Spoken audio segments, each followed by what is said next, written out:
Hola, bienvenidas a todas y a todos a un nuevo video dentro de esta sección en la que hemos estado respondiendo a la pregunta ¿por qué los derechos humanos son considerados universales y cómo se garantiza su cumplimiento en los distintos contextos culturales?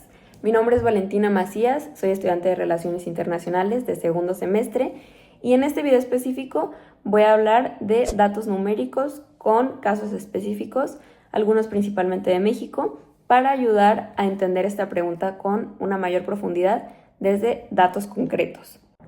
Bueno, pues a veces cuando pensamos en derechos humanos como que no sabemos bien qué son, o sea, a lo mejor nos imaginamos así documentos gigantes o pensamos solamente en tratados internacionales o en discusiones súper complejas como que solo competen a los gobiernos.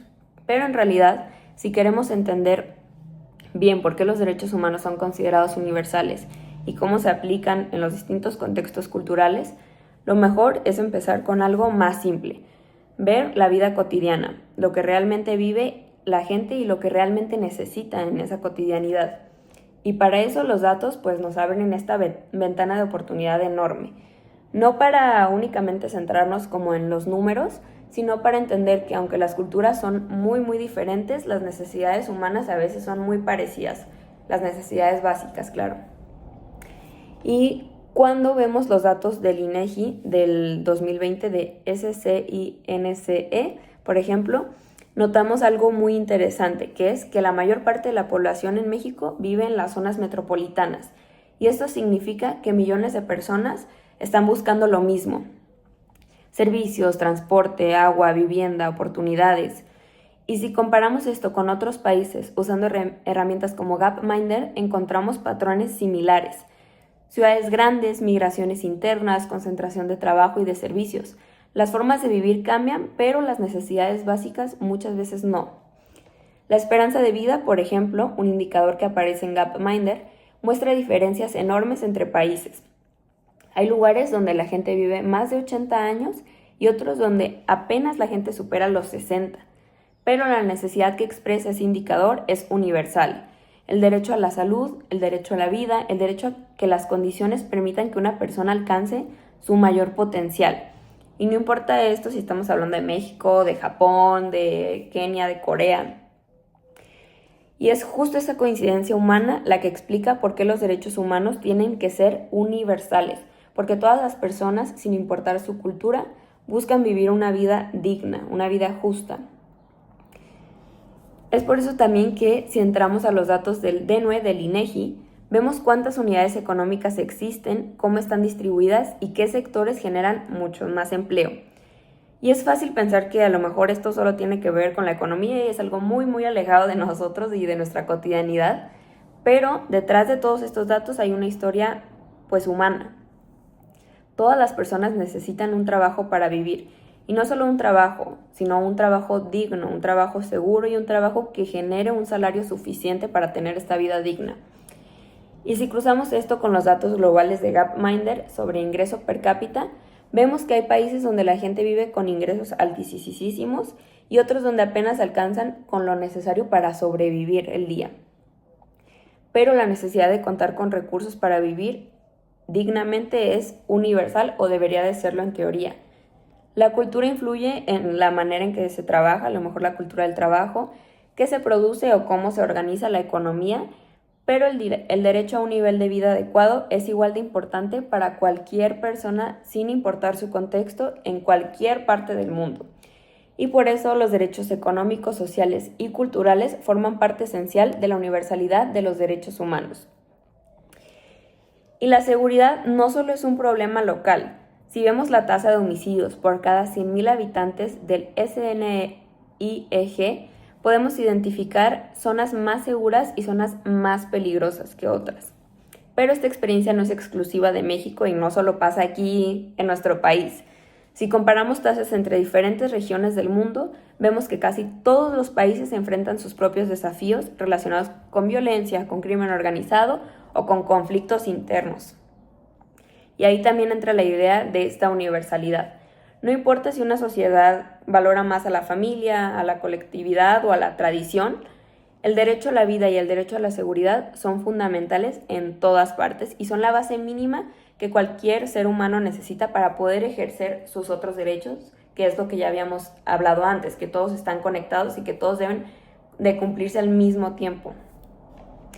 Incluso en culturas con sistemas de justicia súper distintos a los nuestros, la protección contra la violencia sigue siendo un elemento común que todos deberían de tener.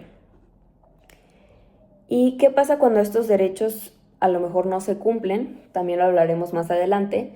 Aquí entran los datos del Censo Nacional de Derechos Humanos del INEGI del 2020. Y este censo nos muestra cuántas quejas hay, cómo funcionan los organismos de derechos humanos y cuáles son los problemas más frecuentes. Y esto revela algo súper importante, que no basta con que existan los derechos humanos en papel. O sea, no basta con que solo estén en la teoría y en la mente de las personas.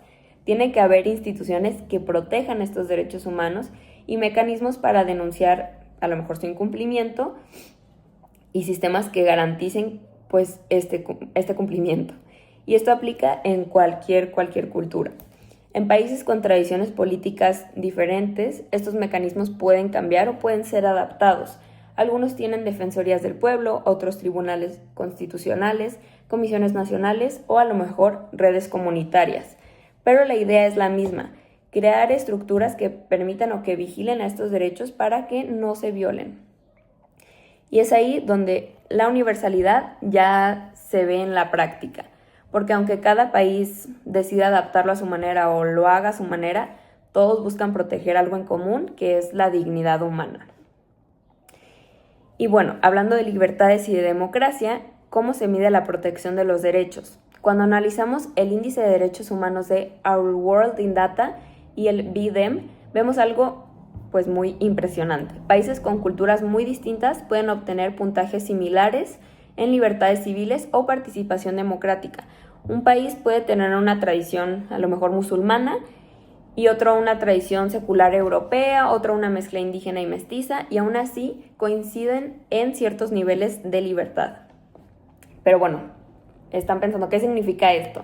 Esto significa que la cultura puede influir en la forma en que se expresan los derechos a lo mejor, pero no en su esencia en sí. El derecho a participar, el derecho a expresarse, a no ser perseguido por tus ideas, no depende de una religión o de un sistema moral o judicial específico. Depende de reconocer que todas las personas merecen ser escuchadas y merecen esta ya tan mencionada dignidad humana. Y bueno, este tipo de indicadores demuestran que, aunque las culturas sean muy diferentes, la humanidad comparte aspiraciones muy parecidas sobre cómo vivir en sociedad, en teoría. Entonces, ¿por qué los derechos humanos son universales? Bueno, después de ver estos datos, la respuesta a lo mejor se vuelve un poquito más clara. Después la iremos profundizando mucho más. Pero los derechos se vuelven universales porque protegen necesidades que todas las personas compartimos. Vivir sin violencia, tener acceso a la salud, tener acceso a un trabajo, poder expresarte libremente, ser tratado con dignidad. La cultura influye en cómo se entienden y cómo se implementan, pero no cambia la naturaleza humana que los derechos buscan proteger. ¿Y cómo se garantiza su cumplimiento en los distintos contextos culturales? Pues se hace a través de 3 pilares: las instituciones locales, los indicadores y mediciones, y la adaptación cultural sin perder la esencia, en la que profundizaremos más adelante. Cuando ves los derechos humanos no solo como una idea a lo mejor lejana o abstracta, sino como una respuesta a las condiciones o necesidades reales de la vida cotidiana, entiendes pues a lo mejor por qué son considerados universales, y no porque todos actuemos igual, sino porque todos a lo mejor podemos sentir igual y tenemos estas mismas necesidades de seguridad, de salud, de oportunidades, de justicia, y pues la cultura adapta como este estilo, pero la dignidad humana es la base de todo. Y esa base es la que vuelve a los derechos humanos universales sin importar en qué parte del mundo se apliquen. Muchas gracias por ver este video. Los espero en los próximos.